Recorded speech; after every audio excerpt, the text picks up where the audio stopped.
right? And you can't orchestrate a situation for everybody to learn every lesson they need to learn experientially. But you can tell them stories about people who did, and they'll learn it almost as well. Any leader, any company need dozens and dozens of stories. The people who think they only have one story, that's their problem. Nobody wants to work for somebody like that. Most of the stories you tell should be about other people. Welcome to Start With a Win, where we unpack franchising, leadership, and business growth. Let's go. And coming to you from Area 15 Ventures and Start With a Win headquarters, it's Adam Contos with Start With a Win. Have you ever wondered how the power of storytelling can elevate your business game?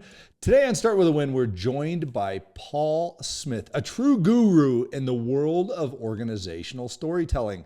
With a background that spans from consulting at Accenture to a 20-year tenure at Procter Gamble, Paul's insights are not just theoretical. They're grounded in real-world experience.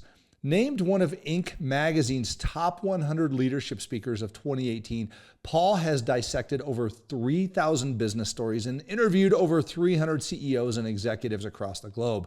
His expertise has been sought by major players like Google, Walmart, Ford, and his best-selling books have made waves in the business world. From Lead with a Story to the 10 Stories Great Leaders Tell, Paul's work has reshaped how we approach communication and leadership. Join us as we delve into the power of storytelling with the man who literally wrote the book on it. Paul, welcome to Start With a Win. Yeah, I'm very excited to be here. Thanks for having me on. Awesome. Say, why don't you tell us a little bit about yourself and how did you get into storytelling and how you help companies? Yeah, well, it certainly wasn't on purpose. I didn't, finish my college career and think, I want to go be a storytelling trainer. That was not the plan at all. I went into business and had various levels of leadership roles at Procter Gamble, and along the way, I just finally, probably took me 15 years, realized how important storytelling was if I wanted to be a better leader. And that frustrated me because they didn't teach me that in school. They didn't teach me that in undergrad. They didn't teach me that in business school. They didn't teach me that at P&G. So I kind of set out on my own little personal learning journey once I realized this is an important skill to have if I wanted to be the most effective leader I could be. And I read all the books I could find and still didn't really feel like I knew how to do it. And that's when it kind of hit me. If I wanted to know this that badly, maybe other people did as well. And that's when it stopped being my own little selfish learning journey and became an idea for a book. Maybe I should, because I've learned a lot in the last, 2 years of my life back then, a decade ago, trying to learn about this. And if other people did as well, then, maybe they'd be interested in a book on the topic. And it turns out they were. It's become a very hot topic, I guess, among a lot of executives. Wow. Well, I mean, it seems to me like we got into this mode of just feature dumping, on people, or features and benefits. Here's what our company does. Look how great we are. But you're right. Once you get this storyteller in the organization who has a really great story around the service or the product in the business, it seems like people connect so much better to it. So why are we more likely to connect to a story than a feature or a benefit? Yeah, that's probably a better question for a psychologist. I don't know the real reason why. What I do know is what you just said is that we as human beings, we are for some reason, and in fact, maybe it's a better question for an evolutionary biologist than a psychologist. For some reason, we are hardwired to appreciate stories better than just facts and features and benefits, as you said, if it was a sales or marketing call or something. For some reason, we get it. We are motivated by it. We remember it better. It works better for us as humans. And so those leaders that you mentioned that are good at it and use that skill well will end up being more effective than the leaders who don't. The sales and marketing people who use that skill well will sell more than those who don't. So it works kind of in all aspects of the business world. It's fascinating when you look at it. And I remember a painting that a friend of mine commissioned who's really into storytelling. And it was of a Native American tribe, and the storyteller in that Native American tribe teaching via story, and there was no written documentation. That's how they carried along their traditions and how they hunted, how they gathered, how they lived their lives. So it seems like we had stories and then we moved away from them, and now we're moving back to them. Really, the effective people are. Where are you seeing the effective use of story in business, really being used to the utmost? Yeah, well, so first of all, I agree with that observation. I think historically, in historical ancient human civilizations, the teachers, the leaders, the politicians were great storytellers. In fact, that's why they became the leaders and the politicians and the priests and the shamans. And those were the people who kept the history, his story, right? That's where we got that word for history. They were the great storytellers, and so they became the leaders. Now, I think it was probably not until the 18 or 1900s when we kind of lost that skill in the business world. I think it was always present, but I think it was when we had the professionalization of the business profession. When we started having master's degrees in business, which I'm not slamming, I've got one myself, right? But at that point, being a professional business leader became more of a science than an art, and you had to, know all the right words and do all the right analysis and have the right lingo and use the right leadership, processes. And we turned it into a science, and it probably got much better as a result of that. But what that made us lose is the storytelling component, I think. And that's when, if you were to say in the 1940s, find yourself as a leader telling stories around the boardroom, you might just be identifying yourself as not part of the avant-garde of new business leadership. And so I think it waned for a while. And it wasn't until probably the 1970s or 80s when it started, maybe even actually 90s, early 90s, when it started to make a comeback. So we're in the second dawn, I think, of storytelling in the business world. Wow. A new renaissance, I guess you could say. So obviously a powerful tool in leadership, and you've done a ton of researching many, many stories on this. Can you share a story of transformative storytelling that you've experienced and how it's taken, how it's helped a business or a leader? Yeah, I think one of the first times I saw storytelling happen right in front of me that was really effective. In fact, it was one of the pivotal moments for me that made me realize storytelling was important, and I wanted to start researching myself. It was at P&G, and I was at a big company event, 300 or 400 people in the audience. And the speaker that got up there, there was a guy named Jason Zoller, friend of mine now, got up and shared a story about something that happened in college. And this was a group of researchers, consumer researchers. And he got up and shared a story about something that happened when he was in college, his senior year. The professor broke the students up into groups of 5 or 6. So you're going to get to hear the story that he shared that made the difference to me. The professor broke the students up into groups of 5 or 6 each, and they each had a research project for the semester. But one of them had a more interesting project than all the others, and it was this. How could you improve the jury deliberation process? All right, so literally their job for the semester was to work for the local district judge and figure out how to improve the jury deliberation process. So they did all the kind of things that you probably would have done. They interviewed all the other judges in the jurisdiction, and they interviewed prosecuting attorneys and defense attorneys. But mostly they interviewed jurists themselves, right? People who'd actually served on juries. And they asked them all the same kind of questions you probably would have asked them if you'd been on this team. What was the trial about? How long did it last? What were the instructions that they gave the juries? What kind of information were you allowed to have in the jury room? They even asked them silly questions like, what did they feed you, during the day? And how late did they make you work into the evening and stuff like that? Well, at the end of the semester, they concluded that none of those things mattered. The only thing that seemed to matter was the shape of the table in the jury room. They concluded that in jury rooms that had rectangular tables, whoever sat at the head of the table, even if they weren't the jury foreman, tended to dominate the conversation. And they felt like a less than robust and egalitarian debate if the facts ensued.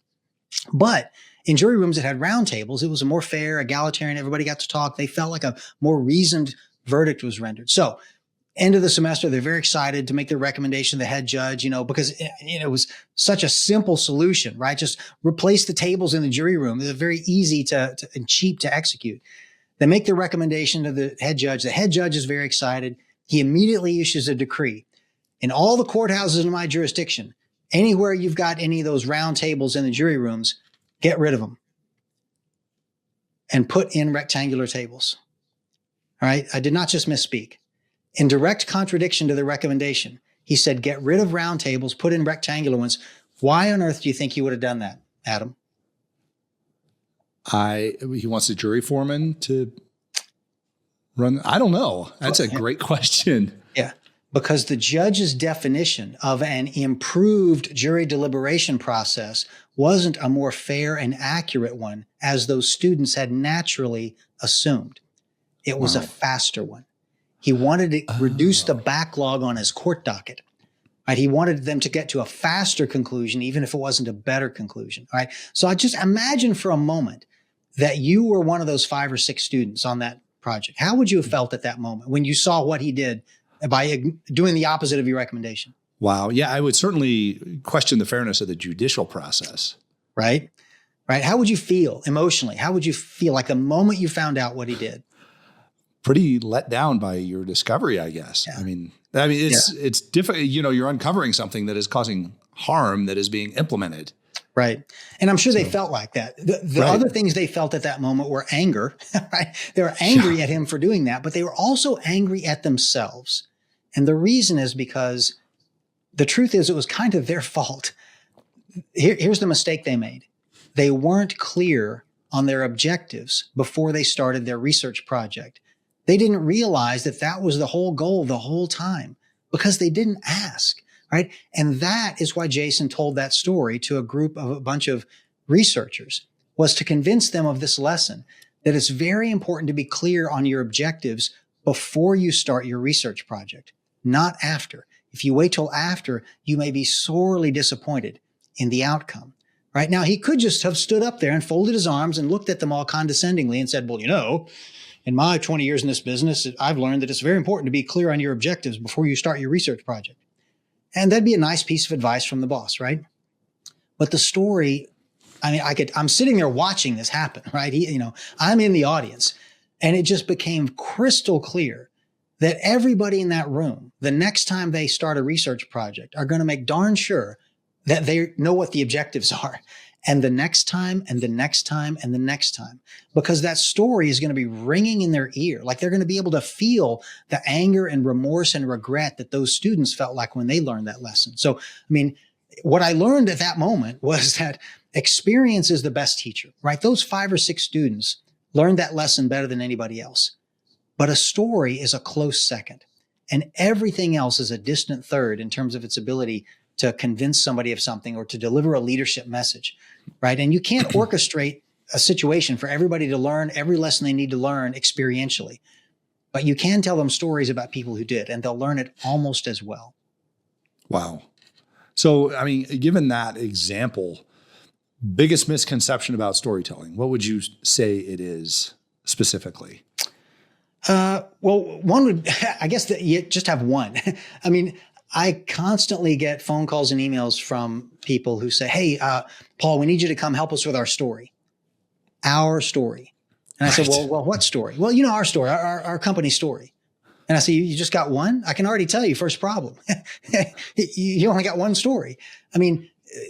Any leader, any company, you need dozens and dozens of stories. The people who think they only have one story, that's their problem. I coach people, out of the dozens of types of stories you need, there's probably, here's a group of 10 or 5 that you need to start with. In fact, I'll just give you 4 right off the top of my head. And I think you'll be able to see, oh yeah, I need lots of stories, right? So the first 4 stories that most companies need are stories about the direction the organization needs to go. So those 4 are where we came from. So that's a founding story. Why we can't stay there. So that's a case for change story. Where we're going, which is a vision story, and how we're going to get there, which is a strategy story, right? Because a strategy is about how you're going to get from where you are now to where you want to be. But those are 4 different stories. But you can see how, any leader who can articulate those 4 stories is more likely to get his or her organization to go where they want them to go, right? Because they can easily articulate in a storytelling human fashion where we came from, why we can't stay there, where we're going, and how we're going to get there, right? And that's just 4, right? So that's the first thing I need to do with most of my clients is disabuse them of this notion that we've just got this one story that if we really nail this one story, everything's going to be great. No, no, no. You need lots and lots of stories. And that's the first thing we're going to do is brainstorm which ones you need. Wow. I've heard a lot about, what you're talking about, companies trying to make up stories to fit their current strategy or their premise of why they exist. But ultimately, it seems like those that win have the people in the company involved in the story in some way, shape, or form, or the history of the company or something like that. I mean, how do you take a leader and say, you just can't go come up with a story. You have to, craft the story with the organization, the heart and soul of this company and the people, things like that.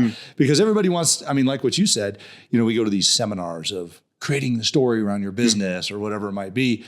How do we change that, flip that paradigm a little bit so that we become the story instead of the story being fabricated in a falsehood? Yeah. So I guess I'd say a few things to that. First is people's definition of a story. A lot of these seminars that you're talking about, people really don't mean a story. What they're talking about is their brand equity. Like, our companies, our brand equity, we need to work on that. What do we really want it to stand for and mean? And fine, go work on that. That's a great thing to go do. But don't think for a minute that what you're creating is a story. You're creating a brand equity. Yeah, we stand for quality and value and low price. And great. Those are great things. Now, if you want a story to help explain to people or convince them that you really are high quality, now let's go develop a story around that. And the second thing I guess I would say is, anytime people talk about developing a story, oftentimes what they mean is making one up. Right. And that's not the stories I traffic in are not made up stories. And that gets to the third part of your question, which is why you need the rest of the organization involved. Because the first thing you need to go do is go find real things that happen to real people, real stories, to develop further, to improve and create a structure around and add the right emotional engagement to it and create a surprise ending in the story. So you can improve stories, but you've got to start with an actual story that you get from not just a story, many stories that you get from the organization, as opposed to let's sit in a room and make a bunch of stuff up until we've got a good story. That's not the way to develop a good story. Start with real things that happen to real people. Awesome. Yeah. It seems like a lot of these stories that are, the made up ones have people protected in their egos and things like that. But the true stories behind the company have authenticity and vulnerability and humility, things like that. Talk to me a little bit about that. I mean, what really endears somebody to a story? Are there key components to that we should be looking for? Yeah. So, well, first of all, vulnerability is a key part of leadership storytelling for sure.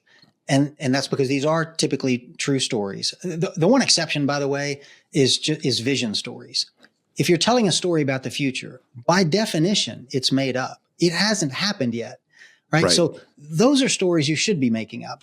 But most of the other stories you tell should be real things that happen to real people in the course of time, right? And when you are deviating from really what happened, it typically should be to protect somebody's name or reputation. If you're telling a story about somebody else and they wouldn't appreciate you telling it because it was, a mistake they made, yeah, fine, make up a name for them or, to protect the anonymity of the people involved, but stay true to what actually happened. All right.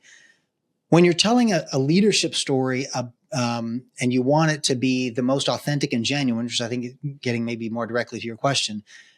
First of all, it needs to be something that actually happened. You can't tell a genuine, authentic story about something you made up, right? Okay. Right. So start with that.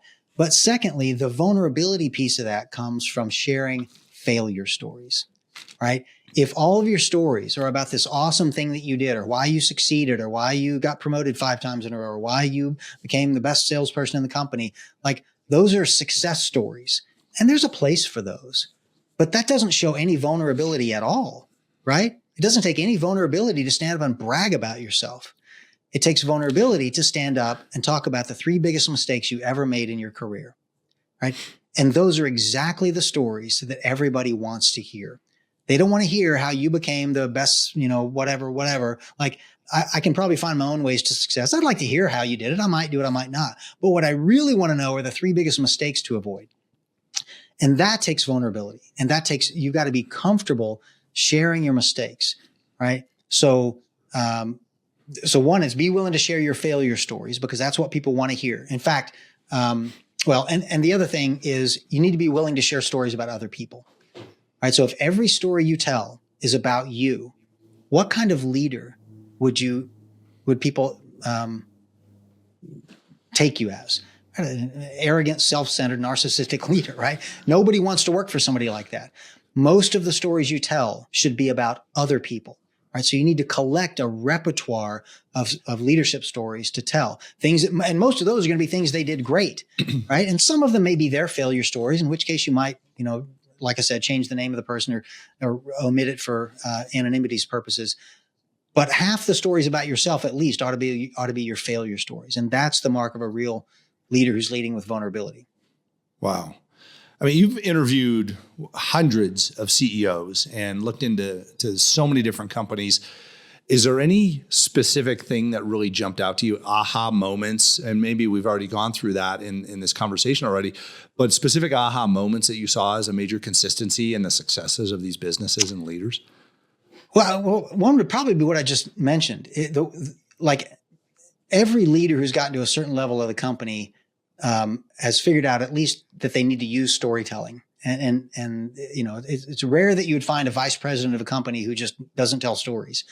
But the ones who make it to the C-suite are the ones who use that vulnerability and either tell stories about other people and tell stories about themselves, their failure stories. Right. I mean, I remember when I was at P&G, I used to love to go to these, like, basically the chairman of the board, John Pepper at the time, would have these kind of fireside chats where he'd get invited by each brand group to, come talk to our group. And he'd usually show up with a speech he was going to make. And it almost always within a few minutes, he abandoned his notes and he just started telling stories about, 30 years ago when he was an, assistant brand manager on Tide or whatever. And they did this and, it was terrible. It didn't work. And they tried this and it didn't work. And, then they finally, found something that really worked. And people just loved hearing that because it was 30 years of wisdom this guy had, successes and failures. And that's what people showed up to hear. They didn't show up to hear his scripted remarks. They couldn't wait for the point that he would go off script and just tell us stories about, mistakes that he'd made along the way. Awesome. It's so interesting. And, you mentioned earlier, we've not been taught this in our undergrad or our MBA or anything like that. And I teach executive MBAs, and I know they're not taught this in the class because I've been through it as a grad school student. It is a huge component of what is missing in business education. I would say even at entry level. And I had I always remember I had this president of a company that I worked for, and he always said, what do? We walk, we talk, we tell the story. And it doesn't resonate with you until you understand why the story is so profound and important to the organization and to the customers for that matter, because they want to connect with your story. So thank you for sharing that wisdom with us. I wish this should be something in high school that people get, and then in undergrad and then in grad school. Exactly. And, for crying out loud, by the time we get into the business environment, we should know how to tell stories and recognize those stories and the value that they have. So, Paul, you're doing us a great service in helping us understand these things. Where can our listeners find you online if they want to check out your books or your speaking, or you in particular? Yeah, thanks. Probably my website's easiest. All those things are in one place. It's leadwithastory.com. Awesome. Leadwithastory.com. Make sure you check out Paul at that location. Paul, I have a question I ask all the great leaders on this podcast, and that is, how do you start your day with a win? Yeah. So two things. One is I try and start it in the gym instead of with a cup of coffee. right? So that's my way to wake up is with exercise. Or for much of my adult life, it was. And I find that those times were better than when I don't start that way. But the other thing I think I do is I typically start with my work with the task that I'm most or least looking forward to in the day. And I get that out of the way right up front. And that way, like the rest of my day, and it's important. I'm not going to start with something unimportant, but of the important things I have to do each day, I do the least pleasurable one first thing in the morning. And then the rest of the day is like downhill. It's easy and I look forward to it. And I'm not like dreading, I have to do that thing that I know I don't really want to do, but it's important for me to do. And that pattern makes me, I don't know, it makes me happier most of the day, right? Man, you've already won. I mean, you got Exactly. the exercise out of the way and you got the worst thing of the day. I mean, you could call it quits at that point. And Yeah, by 9 o'clock in the morning, man, it's gravy from there on out. So yeah, it's a good practice. That's awesome. Paul Smith, you've done so much for so many companies and really enlightened our listeners on storytelling in the business. This has been incredibly powerful and very valuable to us. So thank you for being on Start With a Win, and thanks for all you do. Oh, you're welcome. Thanks for having me on.